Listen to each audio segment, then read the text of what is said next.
Boa noite, irmãos, boa noite, irmãs. Queremos acolhê-los esta noite para a leitura do Salmo de número 80 e oração. Nós faremos a leitura, vamos meditar o Salmo de número 80. Eu espero que você tenha tempo agora hábil para pegar sua Bíblia e juntos abrirmos a palavra do nosso Deus e lermos essa porção do Salmo de número 80.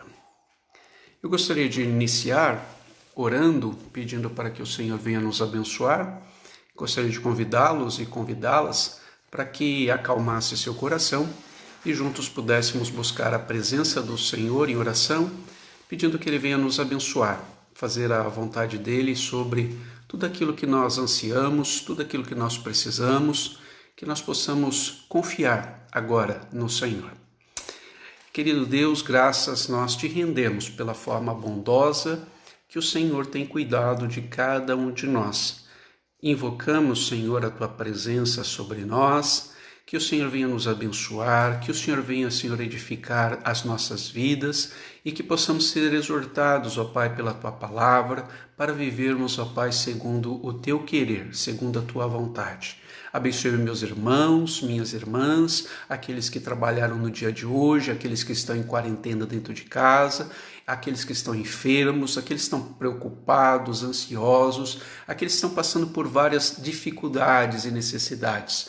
Aonde quer que esteja, Senhor, os nossos irmãos, que a tua boa mão seja, Senhor, sobre eles, guardando, protegendo e os livrando de todo o perigo e todo o mal.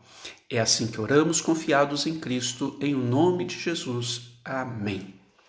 Salmo de número 80, ele foi escrito e está escrito e apresentado na sua Bíblia como um cântico.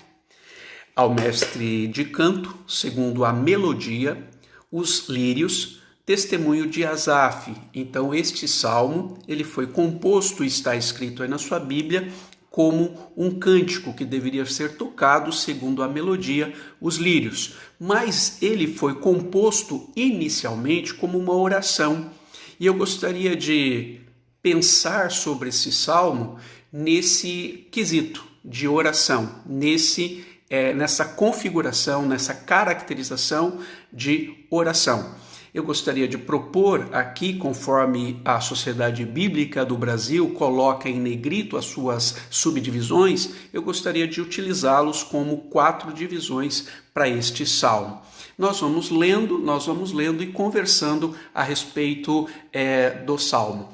Então a primeira parte do salmo é o apelo de socorro, é o apelo por livramento. E está aí no versículo 1, 2 e 3. Então esse apelo por socorro diz assim: dá ouvidos, ó pastor de Israel, tu que conduzes a José como um rebanho, tu que está entronizado acima dos querubins, mostra o teu esplendor perante Efraim, Benjamim e Manassés. Desperta o teu poder e vem salvar-nos. Restaura-nos, ó Deus, faze resplandecer o teu rosto e seremos salvos.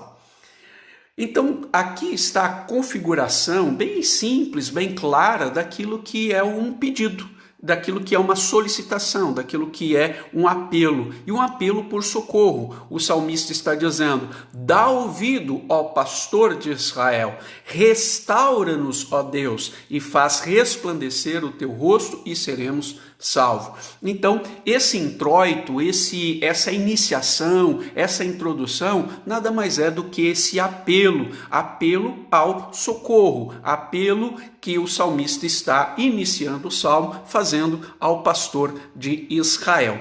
Mas qual é o apelo? Por que ele está pedindo? Sobre o que ele está pedindo? Então nós temos do versículo 4 até o versículo de número 7, o lamento. Este salmo, ele está sendo apelado a Deus, está sendo pedido a Deus, está sendo direcionado a Deus como uma forma de lamento. Então, o lamento do versículo 4 até o versículo de número 7 diz assim: ó Senhor, Deus dos exércitos, Até quando estarás indignado contra a oração do teu povo? Dá-lhes a comer pão de lágrimas e a beber copioso pranto. Constitui-nos em contenda para os nossos vizinhos, e os nossos inimigos zombam de nós a valer. Restaura-nos, ó Deus dos exércitos, faze resplandecer o teu rosto e seremos salvos. O salmista, ele está aqui reconhecendo que as aflições que o povo de Israel está suportando, as aflições que o povo de Israel vem passando, sofrendo, tudo isso são aflições causadas pela ira de Deus. Deixa eu voltar a explicar. Ele está dizendo que todas as aflições que o povo de Israel está sofrendo são aflições causadas pela ira de Deus. Sim, aflições causadas pela ira de Deus. Muitas pessoas não gostam de ouvir sobre essa premissa da indignação de Deus. Muitos não gostam e nem entendem que Deus pesa a mão. Aqui o salmista está dizendo claramente, do versículo 4 ao versículo de número 7. A compreensão aqui como testemunho de Asaf é que essas aflições que o povo de Israel está sofrendo, está suportando, nada mais são do que aflições causadas pela ira de Deus. Irmãos, é importante que você compreenda isso. Muitas aflições que você passa na sua vida são causadas pela indignação de Deus contra o seu pecado. A ira de Deus manifesta, ou a justiça de Deus manifesta, contra aquilo que é teu pecado. Ou aquilo que você, ou eu, ou todos nós podemos em algum momento da vida dizer, as consequências dos nossos atos. Então, Deus se ira contra o pecado e Deus promove justiça sobre ele. Então, as consequências nós colhemos. Eu sofro a consequência dos pecados que eu pratico. Eu sofro consequências da minha rebeldia e minha rebelião contra Deus. Então o salmista está dizendo que essa rebelião do povo, esse sofrimento que o povo está passando, nada mais é do que sofrimentos e aflições causados pela ira de Deus. Então, entenda isso.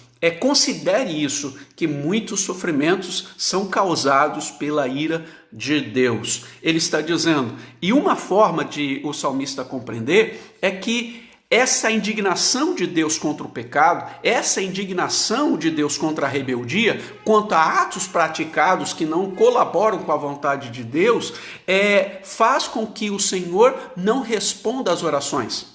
Faz com que o Senhor não responda às orações. E ele aqui no versículo 4 diz, até quando estarás indignado, ira, indignação, contra a oração do teu povo? Nós estamos sofrendo, nós estamos passando por momentos difíceis, suportando aflições, e até quando o Senhor não dá uma resposta?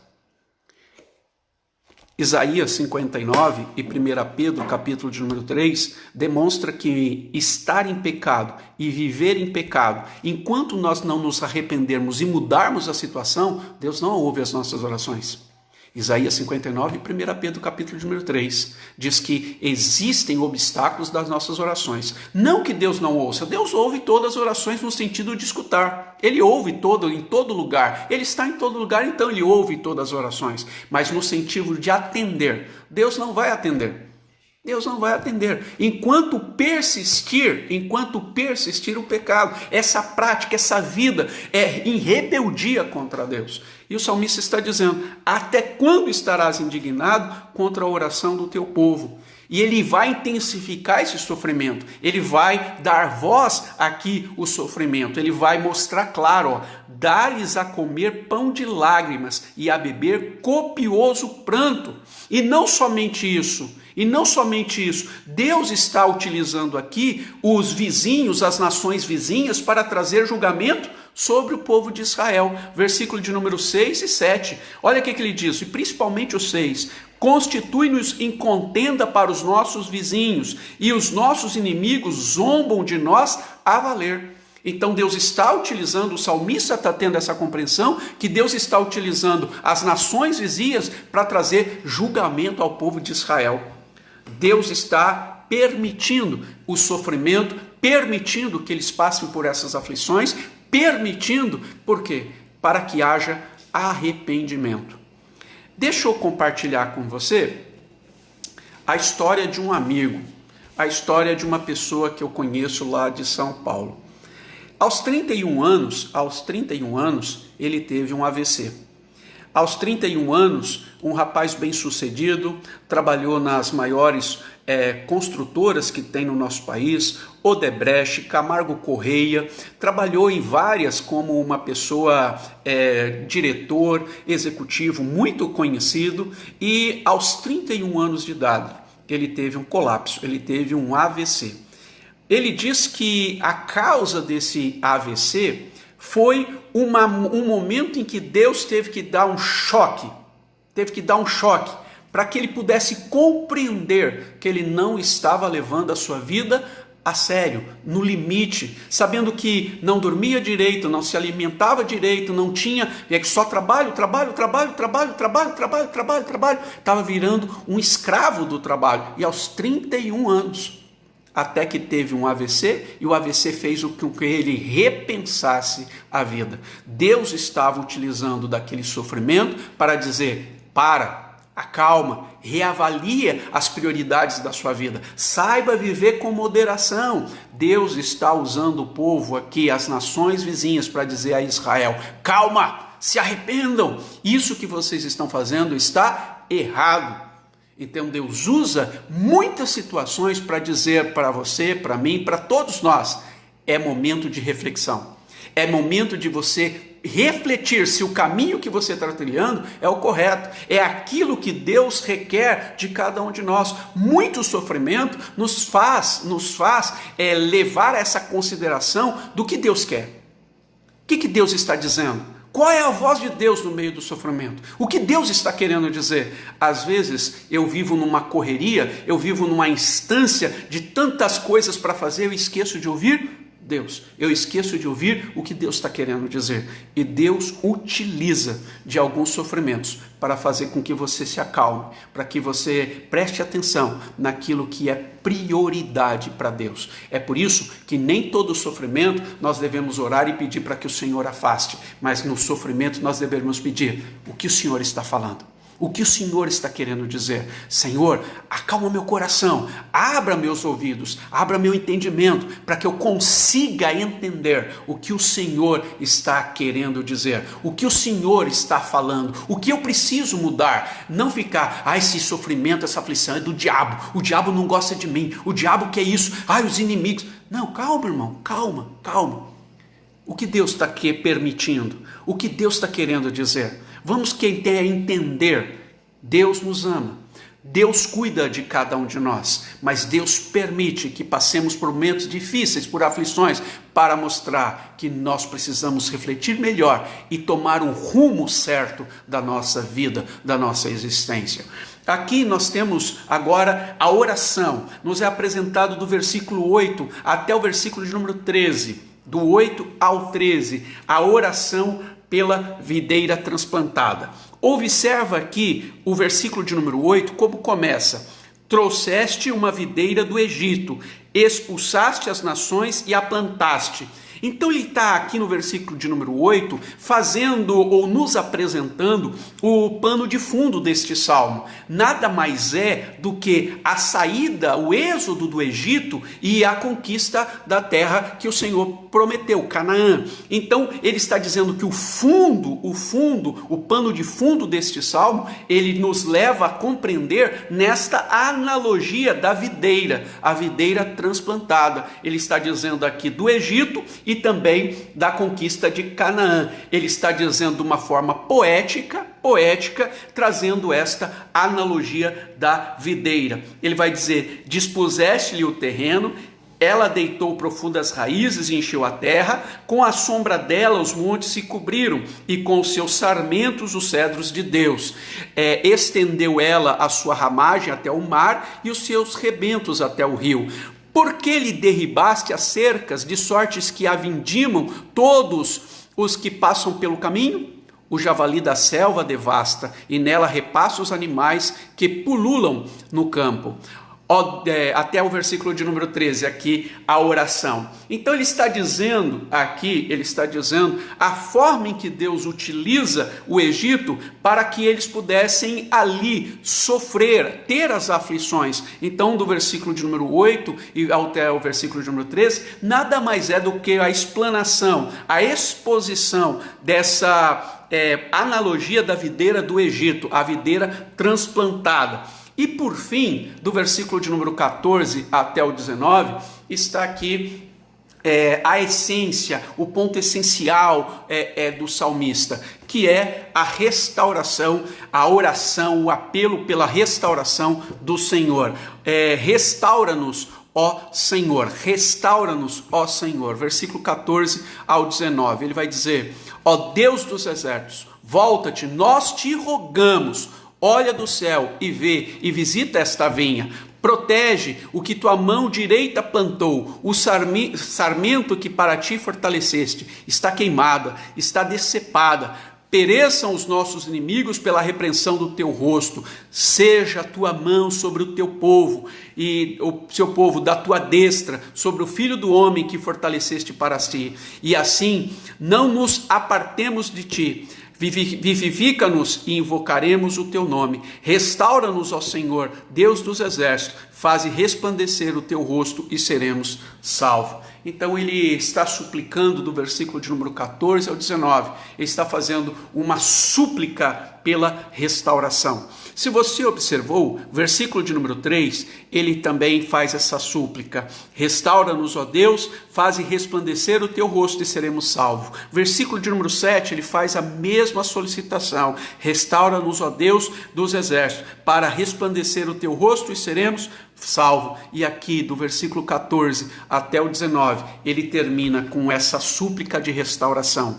O que nós podemos aprender com este salmo é: eu preciso ser restaurado por Deus. Naquilo que o pecado, naquilo que estou corrompido, naquilo que não estou de conformidade à vontade de Deus, eu preciso ser transformado, eu preciso ser restaurado, eu preciso ser mudado para estar de acordo à vontade de Deus. Muito sofrimento, muitas aflições nós curtimos, nós passamos, e nós passamos nada mais daquelas que são causadas pela indignação de Deus contra o nosso pecado, contra os nossos maus caminhos. Eu te convido agora, nesse instante, a orar, a se colocar diante de Deus. Eu não posso julgar-lhe, sobre o teu pecado. Eu não lhe conheço, eu não conheço o que você tem pensado, quais são seus pensamentos, quais são suas obras. Eu não sei o que você está passando, mas eu sei que muitas coisas nós sofremos. São aflições causadas pela indignação do nosso Deus. Eu gostaria que você orasse, eu gostaria que você agora nesse instante fechasse seus olhos. Se você puder, é óbvio, aonde você estiver, se você puder, tenha calma no teu coração, acalma, reflita agora um pouquinho sobre a sua vida para com Deus. Se você tem feito, se você tem praticado, se você não tem omitido de fazer a vontade de Deus. Então nós pecamos por pensamentos, por palavras, por obras e por omissão. São uma gama de ações que fazemos que prejudicam o nosso relacionamento para com Deus. Eu gostaria que você refletisse sobre isso. Acalma teu coração. Conversa com o Senhor a respeito da sua vida. Aquilo que precisa ser restaurado, aquilo que precisa ser mudado. E nós vamos orar assim como o salmista orou. Restaura-nos, ó Deus, restaura nossas vidas para que possamos fazer a tua vontade, para que possamos fazer o teu querer. Senhor Deus, nós reconhecemos que muitas aflições nós sofremos pela teimosia, pela rebeldia, pelo fato de fazermos aquilo que é contrário à tua vontade. Nós compreendemos, ó Pai, que muitas vezes meus irmãos, nós temos feito, Senhor, aquilo que é proibido, aquilo que não lhe agrada, e nós sofremos as consequências dos nossos atos. E que o Senhor fique indignado, ó Pai, com essa forma que ainda desejamos viver.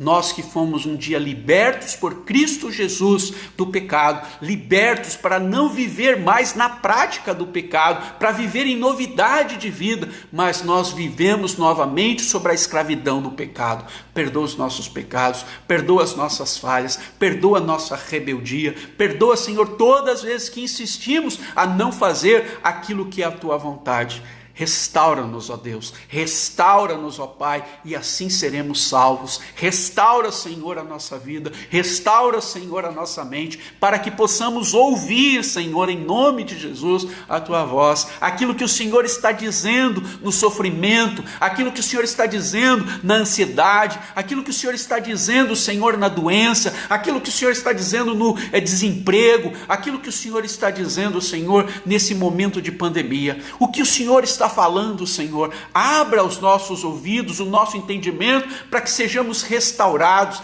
avivados, ó Pai, para fazer a Tua vontade. Faz isso, Deus, somente para a glória do Teu santo nome. Faz isso para que o Teu povo, em todos os lugares do Teu domínio, Senhor, se volte a Ti. Volte, Senhor, aos Teus caminhos. Volte, Senhor, aos pés da cruz, em humildade, em humilhação, e, Senhor, receba do Senhor essa restauração da vida, da alma. Faz isso para a glória do Teu santo nome. Em nome de Jesus que oramos agradecidos. Amém. Que Deus te abençoe, meu irmão, que Deus te abençoe, minha irmã.